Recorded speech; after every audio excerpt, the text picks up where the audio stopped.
این انکودر 500 پالسی که با این موتور کوب کردیم، بر اساس تنظیماتی که در کانتر انجام دادیم، هر یک دوری که بزنن، یک دور کامل که بزنن، یک عدد اینجا شمارش میدن. یعنی الان نمایش میدن. حالا خروجی ها رو بررسی کنیم. مود چند ثانیه نگه میداریم.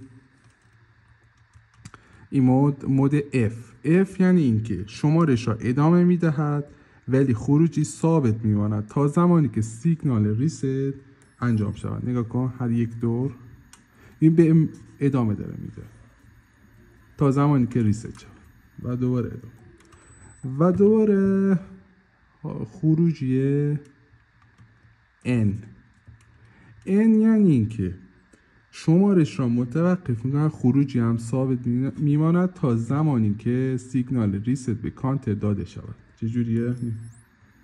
نگاه کن، توقف کرد ولی دیگه شمارش را انجام نمیدهد تا زمانی که ریست شود.